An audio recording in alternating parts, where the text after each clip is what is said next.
Isteri yang berkemampuan, misalnya mereka yang sanggup berhabis puluhan ribu ringgit dan sanggup mengeluarkan kos yang tinggi dengan memilih perkhidmatan hospital serta penjagaan semasa ataupun selepas kelahiran yang lebih mahal bagi memberi keselesaan kepada si ibu dan juga bayi. Okey, kami ada antenatal physio class yang mana hari ini kita nak belajar teknik senaman yang betul, teknik benar wanita hari ini. Wanita hari ini bijak mengatur, mengurus mata wataknya. Usahawan, ibu, istri, permaisuri. Wanita hari ini di zaman moden masih kekalkan adatnya. Dihormati, disayangi, disanjungi. Wanita hari ini. Hai, Assalamualaikum semua. Selamat tengah hari. Salam sejahtera. Harapnya semua sihat walafiat. Dan terima kasih kerana sekarang ini anda memilih untuk menonton Wanita Hari Ini. Untuk hari ini siaran 4 Ogos 2022 bersamaan dengan 6 Muharram 1444 Hijrah. Harapnya semua ceria-ceria saja. Dan sekarang anda bersama saya, Hawa dan juga Fahrin. Hari Khamis. Hari Khamis. Okey, baik. Terima kasih kerana bersama dengan kami dan kami harapkan hari anda yang ceria walaupun mungkin di sekitar Lembah Kelang seperti kita tahu awal pagi tadi hujan dan sebagainya. Kalau mungkin ada tempat-tempat yang dilanda banjir, harap di segalanya selamat dan dipermudah.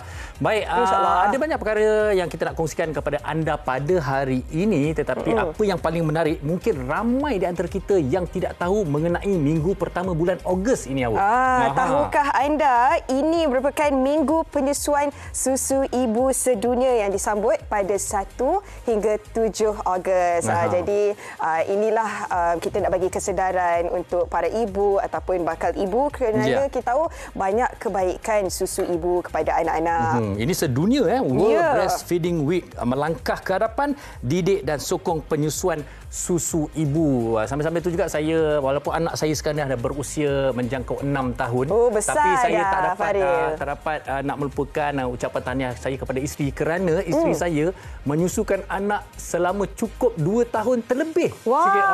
Itu yang sebaiknya kan? Orang kata itu yang sebaiknya, tapi ada mereka yang berbeza-beza pendapat dan mungkin topik pada hari ini juga bakal merubah persepsi anda tentang itu kerana topik kita pada ini ada perkaitannya. Betul. Itu kita nakkan perhatian kepada bakal ibu, bakal bapa kan, persediaan untuk anak pertama. Mungkin ada dalam kalangan anda dah bersedia awal-awal tapi ada yang belum bersedia untuk menimang cahaya mata. Tiba-tiba alhamdulillah ada rezeki. Apa perancangan kewangan yang perlu anda lakukan secepat mungkin? 9 bulan Farin, walaupun bunyi macam panjang kan, tapi persediaan kewangan tu banyak. Betul. Nak melahirkan hospital mana, nak pantang nanti macam mana. Orang kata anak itu rezeki, anak itu nikmat, tapi kita juga memerlukan perancangan yang baik. Jadi topik kita hari ini adalah bersalin mahal ataupun murah. Tapi kupasannya akan merangkumi seluruh perbincangan. Tapi sebelum itu, apa kata kita saksikan laporan ini terlebih dahulu. Kehadiran cahaya mata sudah pasti menjadi penyeri dan pelengkap kepada kehidupan berumah tangga. Bagi pasangan yang bakal menimang cahaya mata, banyak aspek yang perlu diberi perhatian, terutamanya untuk mereka yang bakal memiliki cahaya mata buat pertama kalinya.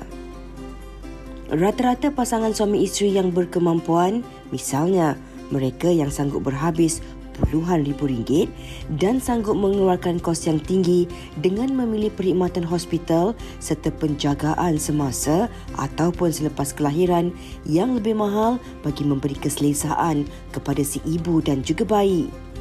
Walau bagaimanapun, ada juga pasangan yang memilih untuk bersikap sederhana dan memastikan perbelanjaan yang digunakan untuk pelbagai perkhidmatan bersesuaian dan juga berpatutan.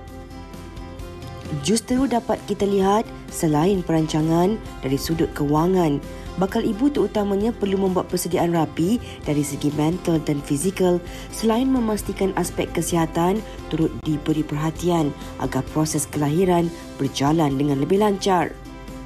Namun persoalannya, apakah antara persiapan yang perlu dilakukan dan bagaimana cara untuk merancang kewangan bagi mengelakkan berlakunya sebarang masalah di kemudian hari.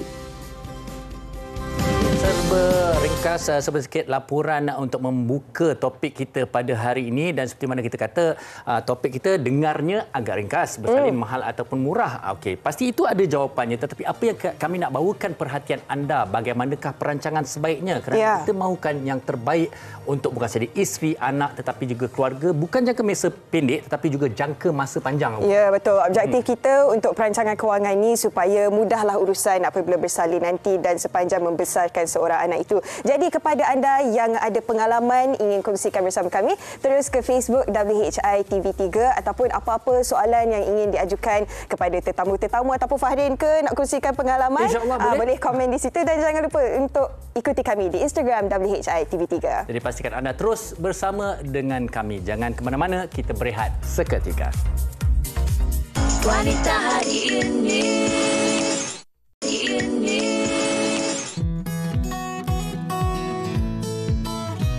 Pada pendapat saya, pilihan tersebut terletak kepada kewangan kita sendiri. Jika kewangan kita sangat stabil, apa salahnya kita menggunakan perkhidmatan yang sangat memberi keselesaan kepada diri kita semasa kita bersalin. So, kalau kita mempunyai kewangan yang sangat stabil, kita memang boleh membuat perancangan. Jadi, tanya diri sendiri apa yang kita perlukan. Kadang-kadang kita merancang tetapi sebenarnya kita mempunyai kewangan yang perlu diutamakan di aspek yang lain. Jadi pendapat saya, kalau kita berkemampuan ataupun kita dah buat saving, kan suami kita pun dah buat saving untuk kita bersalin di swasta, ia satu yang orang kata agak berbaloi lah, sebab kalau di swasta ni dia lebih private, lebih selesa kan.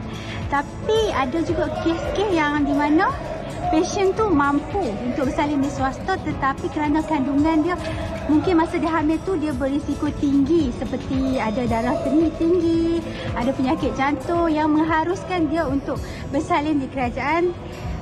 Itu tiada masalah lah, maksudnya sama ada kita bersalin di swasta ataupun kerajaan, kedua-duanya sama saja.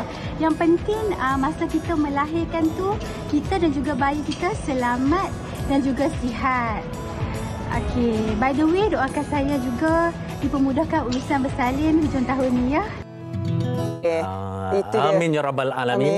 Semoga dipermudah.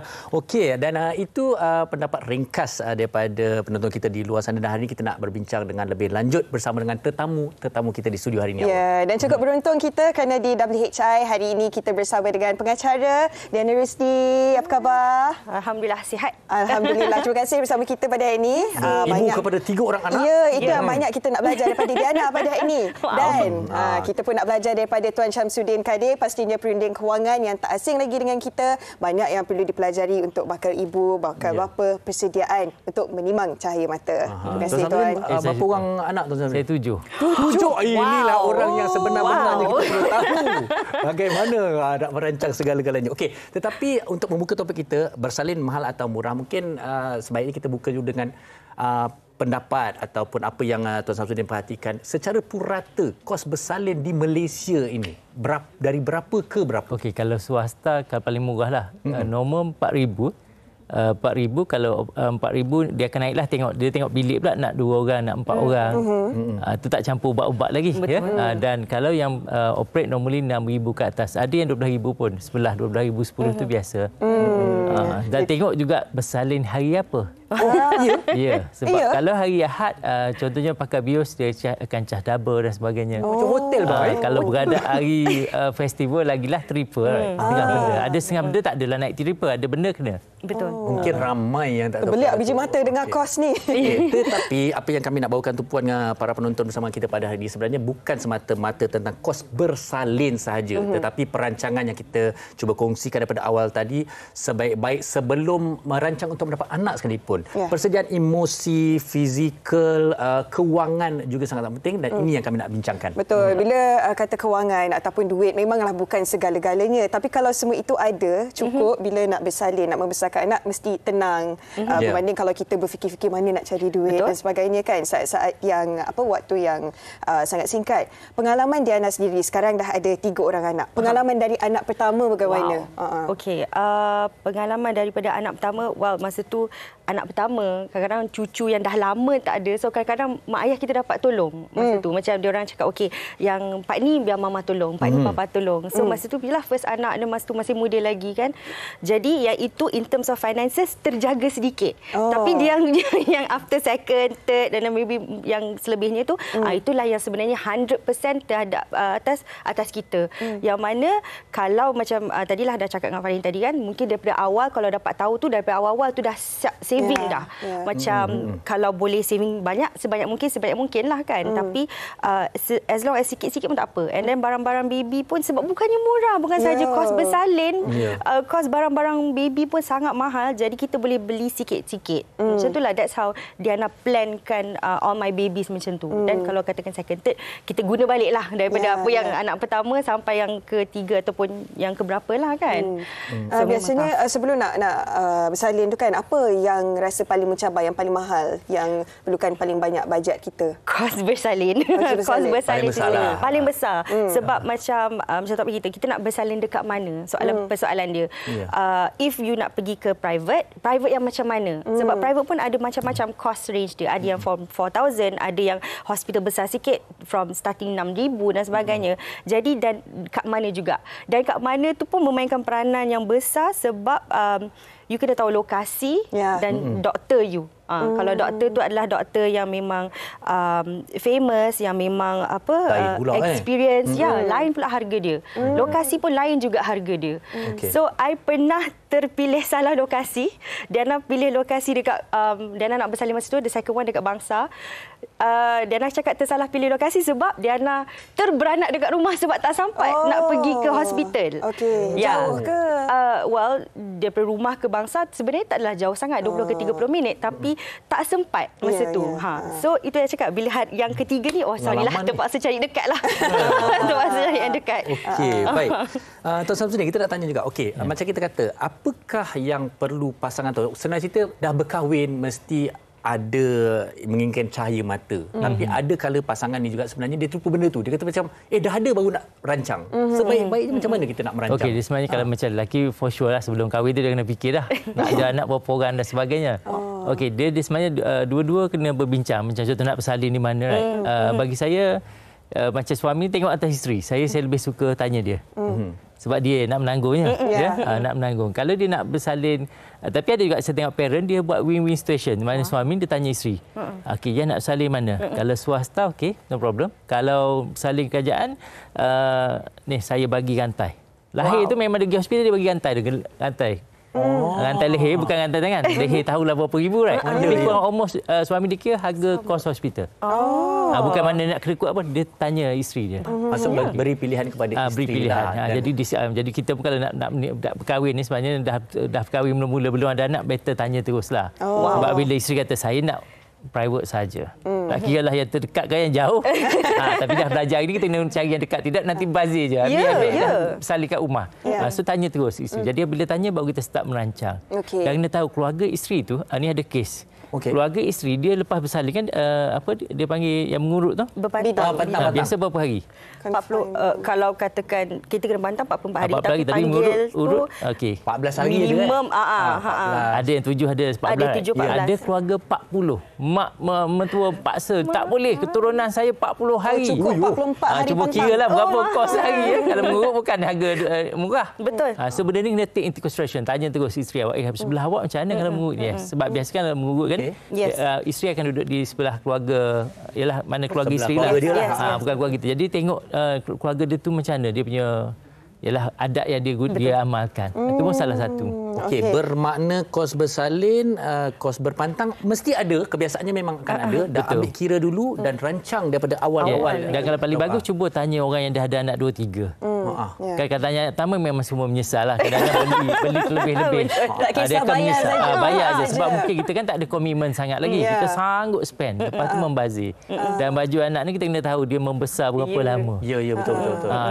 Itu benda kena take into consideration. Dan tanya dulu macam kata kita kerja, right? Kan kalau kita tengok staff dapat anak dapat benda. Bagi tahu terus, okey bajet syarikat berapa? Contoh 200. Okey 200 hari nak troli je, hari tak nak yang lain. Kadang-kadang kita dapat troli, kita dah beli troli awal, dapat lagi troli membazir. Ataupun ahli keluarga, kau nak datang tengok anak aku tak? Nanti kalau kau nak datang, nak bajet kau nak bagi apa? Adik-beradik boleh tanya lah. Jangan orang tetamu datang kita tanya. So dia cover terus. Dia cover terus nak bagi apa. Apa lagi yang tak ada? Contoh paper. Macam dulu saya duduk HRI. Sebab dulu ada satu trend bagi troli apa semua. Jadi bila tengok setiap orang keperluan lain. Anak kedua dah tak nak troli dah. So bila tanya ada yang minta pempas, dia nak saya apa. So kita tengok peruntukan dengan level dia, gaji berapa, kita beli yang tu. Betul. Ikut keperluan kan kadang-kadang. Benda-benda ni kita kena praktikal. Bukannya apa, memanglah kita menerima, tetapi secara praktikal je. Kalau dah 2-3 barang yang sama dapat, bukan makna kita tak nak menerima. Tetapi kalau bazir lah. Kita kan rasa alamak pempas tak cukup tapi dapat barang yang sama benda ni, rugi lah macam kahwin right. Kalau ada pinggan mangkuk terlebih. Belanda sampai 3-4 kan. Dan memang kena tanya anak yang kedua yang ketiga. Jangan ikut yang anak pertama. Memang anak pertama kita akan nak cuba buat yang terbaik. Dan satu lagi, kalau boleh colour baju tu jangan sangat beli ikut warna. Sebab ada kes dah pergi, macam saya pun pergi ke private ni. Kau memang famous lah. Dia kata anak perempuan, belilah baju warna pink. Lahir lelaki. So baik cari baju yang unisex. Tapi kalau baju tulis Daddy's Little Girl, pakai je lah dulu. Simpan. Next one. Okey, dan ni untuk mereka yang akan ada anak pertama lah. Mungkin sebelum ni hidup berdua saja, perbelanjaan pun okey-okey saja, nak beli apa tak kisah kan. Pengalaman Diana sebelum adanya anak pertama, lepas tu bila dah tahu akan ada anak nanti, adakah ada kad-kad sikit perbelanjaan tertentu untuk simpan untuk timang anak nanti? Okey, untuk Diana personally, I tak reti nak kad-kad. Soalnya kad-kad tu my husband. Dia macam budget kan. Diana kau minta je. Diana spend saja. Tapi dan again sebab orang selalu cakap anak ni rezeki kan. Jadi kita kena yakin yang macam ada first anak rezeki dia macam ni, second anak ada rezeki dia macam tu. So in terms of Diana menjaga bajet tu taklah macam strict sangat-sangat. So sebab Diana rasa memang semuanya ada rezeki. Cukup, alhamdulillah semuanya so far cukup. Nak makan apa cukup, anak-anak minta apa cukup, nak bersalin mana alhamdulillah masih lagi boleh pilih di situ. So tapi of course perancangan tu memang perlulah kan. For some families mungkin budgeting tu memang perlu. Kena tahu kat mana nak kena cut dan sebagainya. Macam kalau katakan ada family jenis yang suka makan kat luar, sebelum ni kita orang suka sangat-sangat makan kat luar, tapi bila tahu nak ada second anak, mungkin kena start makan kat daripada rumah ke, ataupun kurang-kurang keluar rumah ke, macam itulah. Dan bila Diana cakap tentang bajet juga, ada yang berpendapat, kawan-kawan kongsikan dekat saya, lebih baik kalau kita punya bajet tu lebihkan sikit untuk waktu pantang nanti berbanding waktu bersalin. Macam mana tu? Itu sebab kita tengok overall, kita tengok seorang anak ni kan, kita ada kos banyak pakaian dia apa, lepas tu pendidikan dia dan kesihatan. Sebab kita pun risau takut kena penyakit apa masuk ward right. Itu sebab kita tengok zakat insurans atau takafu pun mostly cover 14 hari ke atas. Baru kita boleh ambil takafu perubatan tu. Before that kalau nak ambil memang ada senang tapi very expensive lah. Tapi biasa 14 hari ke atas.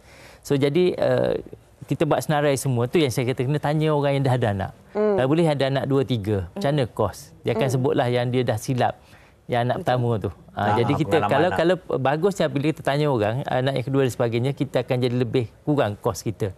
Sebab anak pertama biasa orang akan cari pampers yang paling berjenama. Paling sebab nanti kata orang kata nanti dah naik kuda lah, apalah, rest ruam dan sebagainya. Tapi sebenarnya tak ada pun. Tapi tengoklah, tapi janganlah cari terlalu basic yang betul-betul yang kita nampak macam plastik rasa kita orang pegang pun rasa memang panas. So list down dulu, lepas tu baru kita discuss pasal make sure macam kita kan untuk lepas pantang. Lepas tu takut anak-anak tu suspek ada penyakit apa-apa kan. Within biasa bulan 2 tak tahu lagi. Lepas kena allocate terus. juga. Kita kena get ready. Kalau let's say kalau dia sakit pelik memang nak kena look after pula. Ada tak kos untuk penjagaan tu apa? Betul. Sebab kadang-kadang orang yang spend ni ialah sebab kadang-kadang show off kan salin kat mana brand ambil gambar salin kat hospital mana-mana, lepas tu dah tak ada duit. Ramai guna kad kredit. Setakat saya tengok kad kredit kalau lepas tu bayar. Itu kesalahan besar lah. Yes, tak boleh. Dia boleh. Dia tak apalah masa nak. Tapi saya bayar balik. Bayar balik tak apa. Guna tak masuk guna kad kredit ni yang tak bayar-bayar lah. Kalau bayar tu memang mostly orang tak bawa cash right. Orang mungkin guna debit card atau kad kredit tapi bayar balik. Cuma nak tengok kos lain. Pakaian tu macam saya kata tadi, tanya orang yang dah ada anak berapa orang. Sebab baju kan berapa lama je. Betul, bertahan sekejap berapa je. lama Kalau lagi-lagi kalau yang 3 bulan, 6 bulan dah saiz lagi. lain. 3 bulan lain lah. Itu kadang-kadang ambil saiz besar terus, tak apa. Tapi kadang-kadang bagi yang kuat berkemampuan, dia kata nanti untuk anak nak cari jenama. Anak tu tak rasa. Tak tahu dia pun. pun tak rasa down. Kita bagi yang tak jenama, dia pun down, tak ada. Lepas anak kedua ketiga tengok kita bagi yang kakak dia yang atau biasa abang dia je. punya. Betul. Yang biasa. Mula-mula memang banyak orang kesilapan lah. Gairah nak buat True. gambar, ambil gambar, share. Macam pepatah Arab kata apa, jangan dipatu ular yang sama 2 kali. Biasa anak kedua. Tapi kalau boleh kita ni jangan dipatu ular walaupun sekali lah. Anak pertama biar tak membazir dah. Betul. Yelah, sebab biasanya anak pertama yang orang all out. Excited, teruja. Okey. Dan kalau kita pun nak ziarah keluarga yang baru dapat baby, bagi tahu terus nak apa. Jangan pakai beli. Jangan zaman ni dah kita nak betul-betul tak nak benda yang membazir. Betul. Bagi duit cash. Itu lagi bagus. Itu terbaik. Okey, lagi bagus saya lah. Okey, tetapi bercerita tentang bersalin, proses kehamilan dan sebagainya, ada juga yang ibu-ibu juga yang mementingkan kesihatan. Mungkin ada juga yang dah mengetepikan bajet untuk kelas-kelas kesihatan persediaan untuk bersalin. Ini kita bersama dengan sahabat kita Uyainah untuk satu laporan yang disediakan bersama dengan wartawan Ain. Kita saksikan.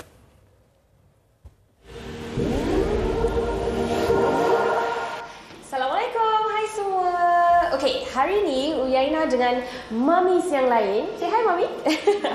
Okey, kami ada antenatal physio class yang mana hari ini kita nak belajar teknik senaman yang betul, teknik bernafas yang betul yang akan memudahkan kita ketika proses melahirkan ataupun dalam labour room nanti. Dan hari ini kita bersama dengan Dr. Sakinah. Dr. Sakinah yang ajar kita cara-cara dan juga teknik-teknik yang betul. Silakan, Doktor. Ready? Yes, Let's insyaAllah. go. Alright, okay. Kenapa penting antenatal physiotherapy ni? Sebab ramai orang tak tahu lagi, it's satu benda yang tabu untuk orang perempuan mengandung, ibu-ibu mengandung untuk exercise. Basically, physiotherapy ni adalah exercise. Like exercises, kalau kita ni biasa exercise sebelum mengandung lagi, adalah penting untuk kita teruskan, cuma kurangkan intensity. Tapi kalau kita tak pernah exercise pun, this is the time, ini adalah masanya untuk kita startkan rutin ataupun habit yang baru ni. Okay, so exercise kita yang pertama adalah hamstring stretch. Satu lagi, bila kita buat antenatal physio, kalau kita ada couple, dia lagi mudah sebab boleh support anda dari belakang in case anda lost balance ataupun tak selesa. Okay, so kita akan buat setiap exercise ni 5 rep, 2 set. Itu untuk yang efektif. Tapi untuk purpose kelas ni, kita cuma buat 5 rep saja untuk kita betulkan kita punya teknik. Supaya nanti balik rumah, bolehlah buat yang 2 set tu. Kita pergi ke simple exercise seterusnya. Kita buat butterfly stretch. Kalau anda buat ini betul-betul, this will be anda punya favorite punya exercise. Apa function butterfly stretch ni? Kalau yang dah pernah pregnant, yang sedang pregnant, memang tahu kita akan ketat di gluteal area, bahagian punggung. So ini adalah antara yang the limited position yang boleh legakan gluteal area anda. Okay, kita move on. Daripada pergerakan yang best tadi tu, kita buat seated side stretch ataupun kita just nak stretchkan kita punya bahagian tepi pinggang sebelah sini, kiri dan kanan. So kita akan buat 5 set sebelah, 5 set sebelah, 1 set siap macam anda buat. Okay, so habis yang anda menggunakan kita akan beralih kepada kita punya gym ball exercise. Kita akan tolak kita punya bola slowly ke depan. Kita akan melutut, muka kalau boleh ke bawah. Sebab kalau kita pandang depan, kita akan tensekan kita punya leher. Aim dia adalah belakang.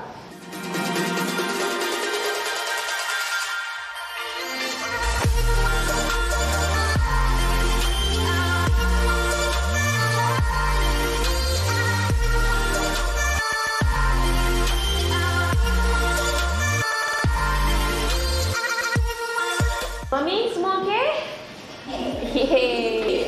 Okey, itu dia tadi antara exercise dan juga breathing teknik yang sangat-sangat penting untuk dipraktikkan oleh ibu-ibu mengandung yang akan membantu kita semasa proses melahirkan nanti.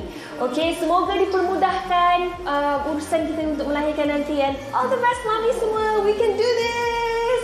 Sambung nafas.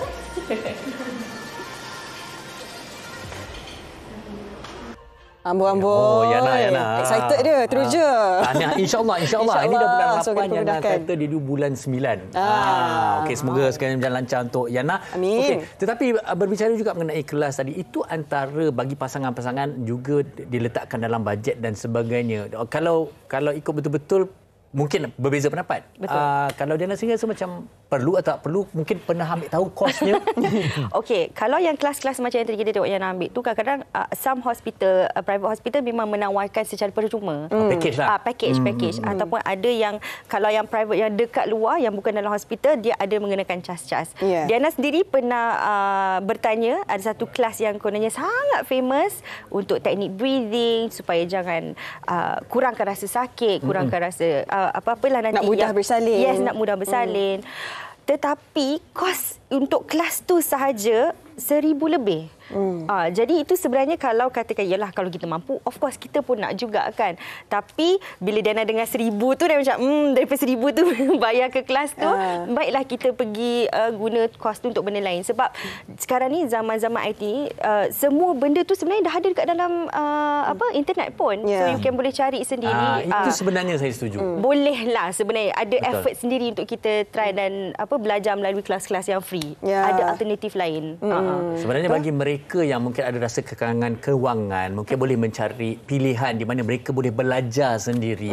Dan sekarang ni kita dah semua di ujung jari dan mencubanya sendirilah. Betul. Dan tentang kekangan kewangan pula, kita tahu sekarang ni kita dalam situasi ekonomi yang sangat mencabar. Tuan Syamsuddin pun selalu kongsikan dengan kita tentang berjimat dan sebagainya. Okey. Dan kita nak tahulah biasanya apa kesalahan yang dilakukan oleh mereka yang nak timang cahaya mata ni. Okey, dah belajar daripada anak pertama, Tuan Syamsuddin pun dah sampai 7 orang anak kan. Jadi untuk mereka yang akan ada anak kedua, ketiga dan seterusnya ni, apa kesalahan yang jangan dilakukan lagi?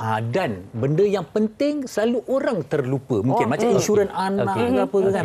Di antara benda yang orang lupa biasanya apabila kita dah mengandung macam 5-6 bulan, patutnya dah ready dah pakai yang satu set dengan untuk pergi hospital untuk mak kan ni. Mana pergi ke mana kita pergi mesti ada yang kereta sebab bulan ke-7 dah boleh bersalin, right? Yes. So dah kena ada 6 lebih tu mesti kena dah ada barang, bukannya tunggu 8 bulan baru nak beli. Ada husband dia tak tahu apa, dia kata kan bersalin 9 bulan, right? 8 bulan baru nak beli. Dia kena bawa dah pergi, nak balik kampung mana mesti dah ada barang. Dan dia kena tanyalah, kena tanya mak dia ke kawan-kawan dia, barang apa yang perlu ada.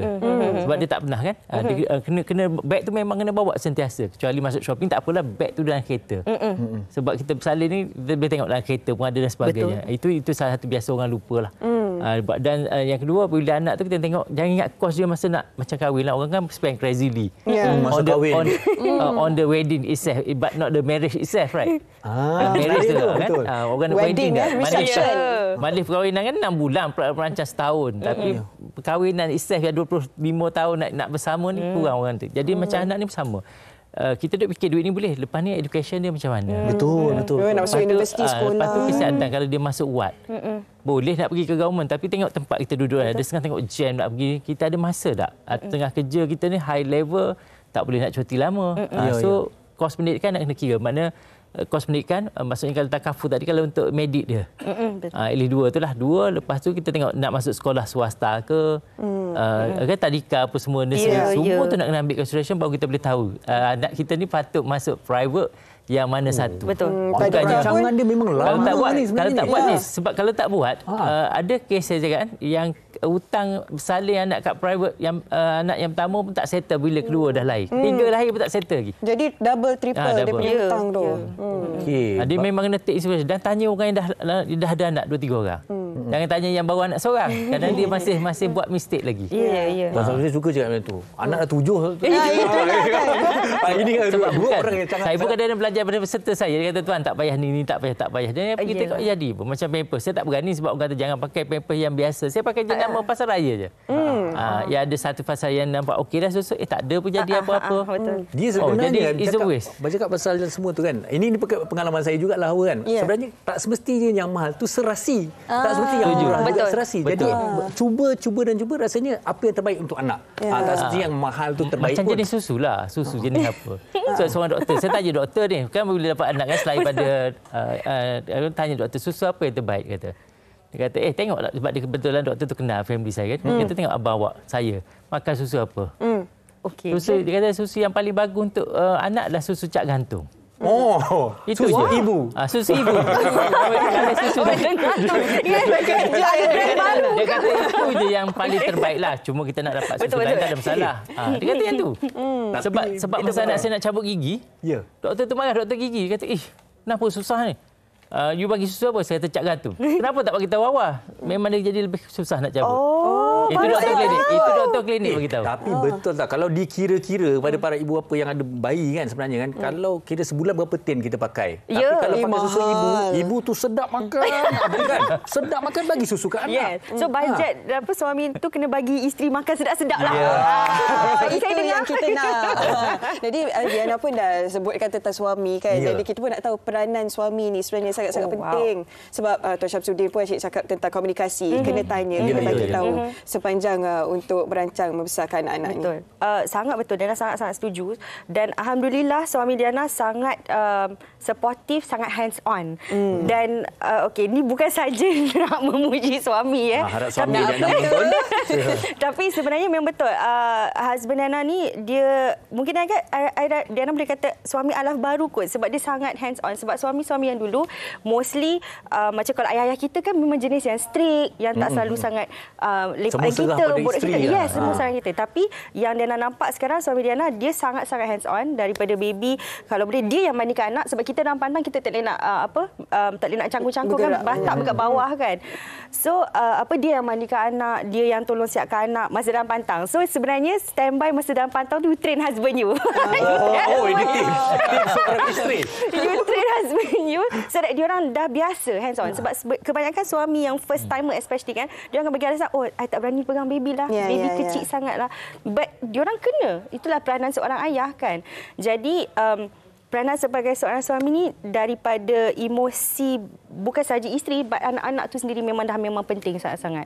And supportive tu of course lah dari segi bajet tu mestilah kan. Tapi yang Diana pentingkan adalah supportive dari segi emosi dan juga buat benda sama-sama. Jaga anak sama-sama. And it's not macam mana diorang kata, I bukan tolong babysit anak. I selalu ada dengar baru-baru ni quote anak. Suami bukan babysit anak. Itu adalah tanggungjawab suami untuk jaga anak. Bersama tanggungjawab. Bersama.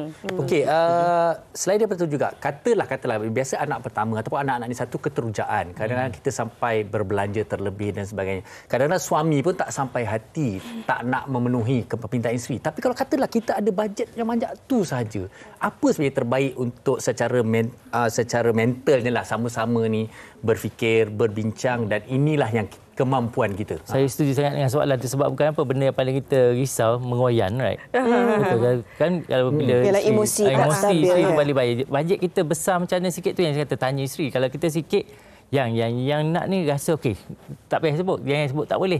Okey, duit kita ada banyak ni. Yang rasa macam nak pecah dah. Okey, cantik, betul. Biar dia decide. Jadi tak apa kalau dia sanggup sacrifice kan, dia sendiri pilih. Jangan kita. Bila kita pilih, kalau kita kan lelaki cuba bagi untuk nak kewarasan isteri tu. Tapi emosi kita tak fikir dah. Kita fikir dari segi rasional. Kita tak fikir emosi isteri dalam keadaan bersalin whatever ni. So kita tunjuk duit kita ada banyak ni. Okey, yang rasa kat mana-mana ikutlah. Diana nampak dia bersetuju juga. Macam betul. Sebab dengan cara yang lebih halus tu kita sendiri akan fikir secara rasional. Kalau suami kata, kadang-kadang bila orang cakap naturally lah, tak kisahlah perempuan ke lelaki, kalau dia cakap tak boleh, jangan, itu kan bunyi negatif yang terus you rasa macam nak memberontak kan. Itu tak menyokong aku kan. Tak support ke, kita yang sakit, kita yang mengalami. Jadi apa yang nak didengari tu sebenarnya? Ayat tu betul. Saya setuju bukan apa, sebab bila tengok isteri saya bersalin kali pertama, saya kata kat wife saya, kalau dah tak nak bersalin pun tak apa dah. Sekali first saya tengok dah, saya kata it's not that easy lah. Mana baru kita tahu susah mak. Jadi saya whatever tu saya memang tak. Saya let dia decide. Alhamdulillah. Okey, sebenarnya bukan apa. Tapi kalau kita tak masuk kan, ayah dulu tak masuk kan. Bila masuk memang. Saya kalau boleh pun tak nak masuk sekali tak apa tu. Kalau kita cakap pasal tu, masa suami saya masuk the first time tu, tangan dia sampai bengkak. I tak sedar langsung. The next day dia cakap dia tunjuk tangan dia bengkak. Sebenarnya masa saya sakit tu serupanya saya genggam terlampau kuat ke apa sampai ada nail marks dengan rasa bengkak. Itulah tahu saya sakit setuju. dia. Isteri saya hampir menggigit tangan saya. Saya rasa putus lah kalau saya dengar. Memang sakit. Itu yang saya tak nak masuk. Jadi pengalaman, saya ingat saya nak cakap kepada wanita ni ke depan ni buat pengalaman suami lah menemani isteri. dan Ibu Salina. Okey. Dan kalau kita lihat sebenarnya bukan apa kalau kita lihat suami cuba memberikan terbaik pada isteri, tapi bila tak ada satu perbincangan ianya akan menjadi beban di kemudian hari lah sebenarnya dia akan jadi. Dia bagi saya apa sahaja kewangan kalau isteri itu lebih-lebih kita cubalah, tapi tengok emosi dia, takut nanti macam saya kata takut jadi meroyan lepas tu.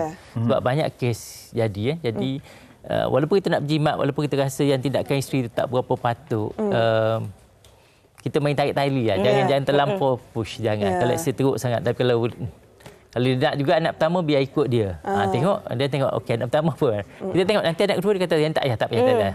Tak apalah, macam bagi saya mistake tu kadang-kadang hidup kita memang ada juga right. Tapi sebab isteri dalam keadaan sakit, kita tak lalui. Masa kita sakit baru kita fikir lah, orang yang sakit tu rasa macam mana. Memang orang macam kita memang sayang isteri ni. Alhamdulillah. Bagus angkat bangkul. Okey, dan pastinya anak satu rezeki, semua orang nak raikan dengan kebahagiaan, dengan kegembiraan, tapi kita tak naklah kalau boleh disebabkan masalah kewangan, tak bersedia dengan sebaiknya, jadi tertekan dan ada masalah pula di situ. Mungkin di penghujung perbincangan kita ni juga nak dengar kata-kata semangat, nasihat daripada Diana berdasarkan pengalaman kepada pasangan yang bakal menimang cahaya mata. Okey, Diana nak kata berpengalaman sangat, walaupun dah 3 anak pun masih lagi belajar, masih lagi ada yang buat kesilapan, tersalah beli ke, tersalah guna ke dan sebagainya. Tapi in terms of finances tu betul, Diana setuju sangat daripada awal tu, plan awal daripada kalau boleh setiap bulan kita standby duit selebihnya, ataupun dah ada awal-awal, dah ada simpanan, dah buat awal-awal kan, simpanan daripada awal. So macam kononnya kos bersalin tu kita boleh guna dalam duit simpanan itu. Jadi duit yang monthly kita punya gaji, kita boleh beli barang-barang baby yang lain.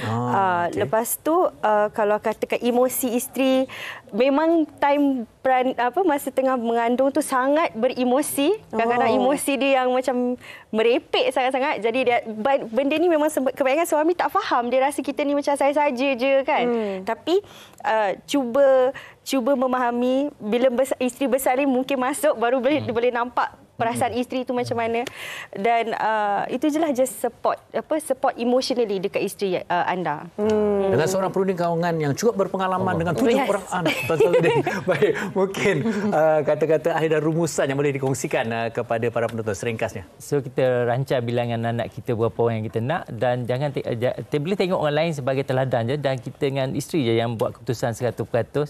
Life macam mana, kehidupan anak kita macam mana yang kita nak lalui bersama. Jadi orang lain tu untuk teladan je, bukan untuk diikut. Kita dengan isteri je, jangan terlibatkan orang ketiga dalam buat keputusan. Nasihat boleh dapat semua nasihat, sebab kalau libat orang ketiga atau terpengaruh dengan orang ketiga, adik-beradik saya, tengok beranak pun jangan. 2 orang tu buat keputusan sendiri, sebab yang senang kita, susah pun kita sendiri. Bukan orang lain. Tengok orang lain di situ di sini. Bukan ekonomi yang menyusahkan hidup kita, tapi kita sendiri yang memilihnya. Betul. Kerana anak ni macam-macam mana pun tetap rezeki, nikmat dan juga amanah. Bagaimana ibu bapa ni sebenarnya yang mengaturnya. Jadi kita ucapkan sekali lagi terima kasih kepada Diana dan juga Tuan Samsudin kerana bersama kita pada hari ini. Kami pun suka. Sesuatu yang bermanfaat. Terima kasih banyak-banyak, dan terima kasih juga kepada anda yang banyak kongsikan di Facebook kami di WHITV3. Dan selepas ini kita nak belajar tentang menu berpantang pula. Ada orang kata tak boleh makan tu, tak boleh makan ni. Apa yang boleh makan sewaktu pantang? Macam mana untuk menjaga kesihatan sepanjang berpantang? Selepas ini kita akan bawakan kepada anda di WHITV3. Teruskan bersama dengan kami. Wanita hari ini. Wanita hari ini. Terima kasih terus bersama dengan kami, dan kali ini Hawa nak cuba-cuba merasa masakan menu berpantang Hawa. Ada macam-macam makanan depan ni. Nampak sedap menu berpantang kan. Makanan sihat selalu orang cakap yalah biasa kita dah makan ayam masak merah lah apa kan. Tapi kalau kita tengok dekat sini menu dia macam-macam. Boleh kita bersama kita sekarang ini ialah Puan Rohaiza Ahmad untuk kongsikan menu yang sihat sewaktu berpantang selepas bersalin. Terima kasih Puan bersama kami. Sama-sama. Okey Puan, hari ini kita ada apa dan nak buat apa? Okey. Terima kasih jemput saya ke segmen ni. Okey, hari ini bila kita sebut pasal pantang, semua orang ingat makan pantang kena makan ikan bilis, ikan kering. Kan? Tu mitos. Tu mitos. Okey. Okey. Tapi zaman sekarang dah moden sikit, kita dah pelbagaikan jenis masakan kita untuk ibu-ibu dia lagi suka untuk makan. Sebab dulu-dulu bila pantang, minggu pertama mak-mak kita suruh makan yang kering-kering. Ikan bilis, ikan kering. Ikan bilis, ikan kering. Tapi zaman sekarang, kita nak yang untuk makanan tu jadi ibu-ibu tu sihat. Sebagai mereka ni lebih cepat sihat dan lepas proses kelahiran. Okey, macam di depan kita ni, ini adalah ayam masak ungkep. Ayam masak ungkep. Dalam ayam masak ungkep ni, kita dah ada herbs dia. Maksudnya ada lada hitam, ada halia, ada bawang putih, ada bawang besar, ada halba, ada ketumbar. Maksudnya rempah-rempah tu yang memang untuk tujuan dia untuk memanaskan badan ibu-ibu dalam pantang dan untuk menambah susu pun ada. Tapi biasa suggest untuk menu ni kita buat untuk minggu ketiga lah. Minggu ketiga. Itulah sebabnya sebab ada yang berpendapat lah tak boleh makan ayam waktu pantang ni. Betul ke? Tak ada. Sebenarnya macam ni. Kalau kita makan kita rasa gatal ke apa, stop. Itu awal-awal tu mungkin jahitan kita belum baik. Jadi kita makan yang kering-kering. Tapi maksud kita kering tu bukan tak berkuah langsung. Kita boleh buat sup. Sup sayur. Tapi sup sayur tu kita tak perlu tumis. Maksudnya kita rebus. Macam ini. Contohnya ni lah. Ini kita buat yang rebus. Kita tak tumis. Okey, kami tunjukkan mana rupanya ni. Tak ada minyak langsung kan? Tak ada minyak langsung. Memang dalam tu kita rebus, kita panaskan air, kita letak bawang putih, bawang merah, dah mendidih betul, baru kita masukkan sayur. Garam sikit. Garam pun, bahan perisa pun kita tak boleh banyak untuk orang lepas pantang. Yang ini contoh yang minggu pertama ni. Minggu pertama. Okey. Ini ikan tenggiri masak asam. Tu dia. Kalau bagi saya makan, saya memakan. Ikan tenggiri masak asam. Sebab dalam ni kita letak asam jawa. Asam jawa ni dia proses untuk kecutkan rahim kita. Macam itulah banyak khasiat dia. Sebab dalam masakan ni sendiri pun dia ada lada hitam. Lada hitam tu bertujuan untuk panaskan sikit badan kita. Sebab ibu-ibu zaman sekarang dia tidur pun dalam aircon kan. Bukan kita marah sebab keadaan kita sekarang. Keadaan environment kita lah. Rumah kita dulu dekat kampung kita boleh buka tingkap, buka pintu. Pokok banyak. Kan? Sekarang kita duduk dalam rumah bandar. Batu. Jadi kiri kanan batu, tingkap selain indoor saja kan. Jadi itu pun adalah maksudnya tengok keadaan badan. Macam masakan kita lah. Katakanlah seorang customer tu dia boleh makan ayam awal, makanlah. Macam daging. Mak kita kata tak boleh makan daging kan. Tapi sebenarnya daging kita bagi makan dalam pantang. Perempuan boleh bakar, boleh buat masak kicap, masak goreng. Tapi daging yang kita suggestkan ialah daging batang pinang. Itu tajuk kita hari ini, bersalin mahal ke murah. Sebenarnya untuk berpantang yang sihat, kita memerlukan kos yang tinggi juga. Itulah kebimbangannya juga. Tapi yang ni macam boleh makan pagi, tengah hari dan malam kan. Baik Puan, kita mungkin dah berbaki 1 minit, 1 minit setengah. Kita dah cerita pasal makanan yang sedap ni. Nampak gaya tu macam ada air tu. Air apa tu kita nak kongsikan tu? Air red dates kita panggil elongan. Dia untuk tambahkan susu dan panaskan badan kita. Red dates ni kita panggil kurma Cina. Kurma Cina atau kurma merah. Senang je buat dia perempuan. Masukkan air dalam kita punya periuk.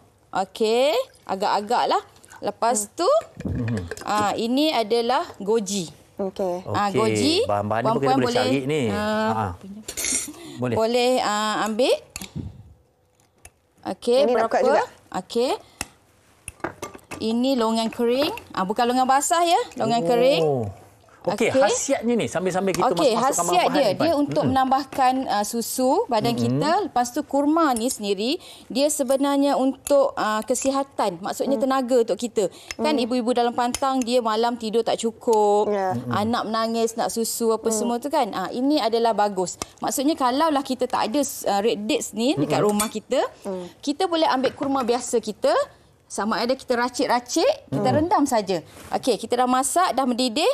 Nanti ini hasilnya. Ini hasilnya. Ini hasilnya. Manis ni manis. Tak, ini kita tak akan letak gula. Ini memang red manis dates. Buah. Manis buah. Red dates longan dengan goji. Kita kasih hawa rasa. Boleh. Untuk air ni waktu kakak ipar saya datang minum. Untuk orang bersalin saja. Itulah nak tanya. Semua boleh minum. Kita yang kerja tak cukup tidur boleh untuk tenaga? Boleh untuk tenaga. Okey, bismillah. Kira yang suami pun kalau nak tenaga boleh minum air sebenarnya. Okey apa? Best tak payah bergula pun kan? Tak perlu bergula. Okey, Puan, saya rasa banyak lagi ilmu dan pengalaman yang kita boleh kongsikan, tetapi dalam masa yang singkat ni mungkin ramai nak tahu jugalah Instagram ataupun sosial media, Puan. Boleh hubungi saya sebab saya selain daripada Confinement Lady, saya juga salah seorang tenaga pengajar.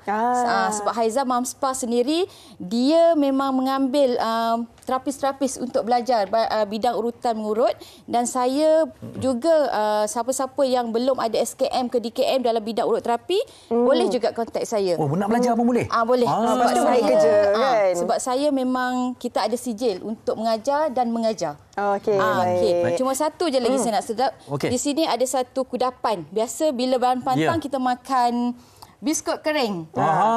Ini adalah kudapan kita. Yang ini ialah peria. Boleh rasa. Okey. Orang sedap dan berkhasiat. Bila kadang-kadang takkan nak makan nasi sentiasa kan, nak snack juga. Betul. Ini sangat khasiat.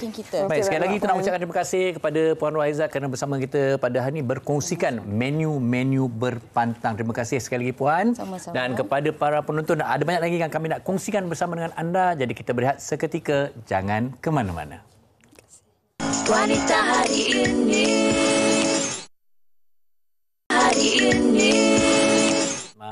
Ini yang menarik yang kami janjikan untuk berkongsi bersama dengan anda tentang sesuatu yang sumbang. Apa yang sumbang tu? Iaitu suara. Okey, sumbang suara 2022. Mempunyai keyakinan tinggi, mampu menghasilkan video menarik, jom serlahkan bakat anda dalam sumbang suara musim terbaru. Mudah saja muat naik video 1 minit nyanyian anda di sosial media beserta hashtag Sumbang Suara 2022 sebelum 5 Ogos 2022. Pemenang mingguan akan dapat hadiah wang tunai. Senang je sekarang ni nak dapat hadiah wang tunai. Okey, sekali lagi saya ulang. Hasilkan video menarik, serlahkan bakat, sumbanglah suara, tak kira sedap tak sedap ke, yang penting buat video tu anda berpeluang untuk memenangi wang tunai. Jangan lupa hashtag Sumbang Suara 2022. Sebelum 5 Ogos, maksudnya tarikh akhir dia hari inilah tarikh akhir untuk post video. Hari 4. Esok. Yalah, sebelum 5 Ogos. Jadi Fahrim pun boleh post video menyanyi di saya social media. Saya pun memang sumbang suara saya.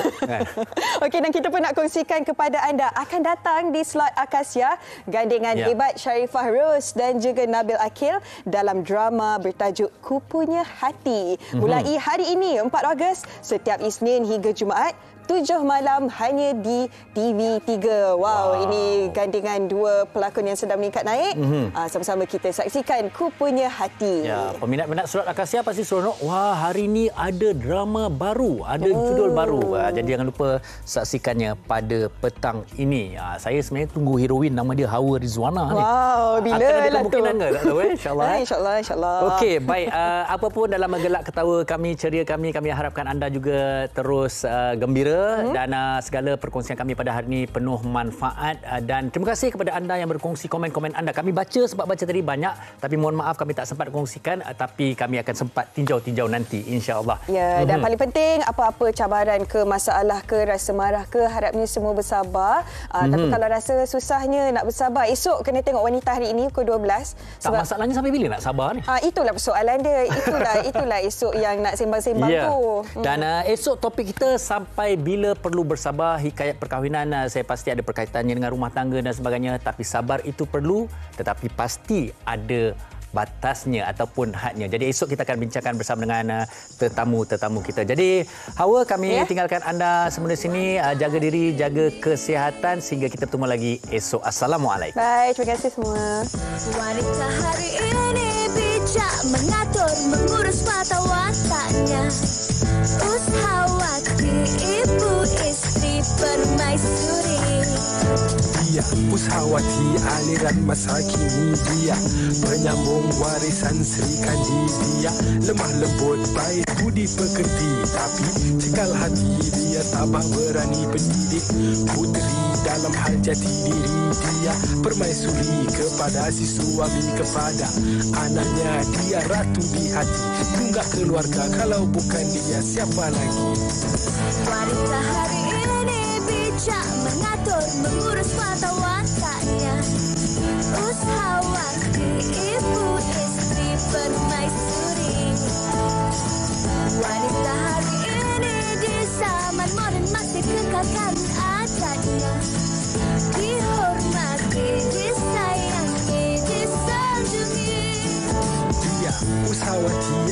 aliran masa kini dia penyambung warisan Sri Kandidia.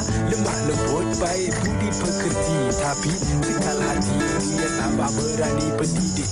Puteri dalam hal jati diri dia, permaisuri kepada si suami, kepada anaknya. Dia ratu di hati, tunggak keluarga, kalau bukan dia siapa lagi? Wanita hari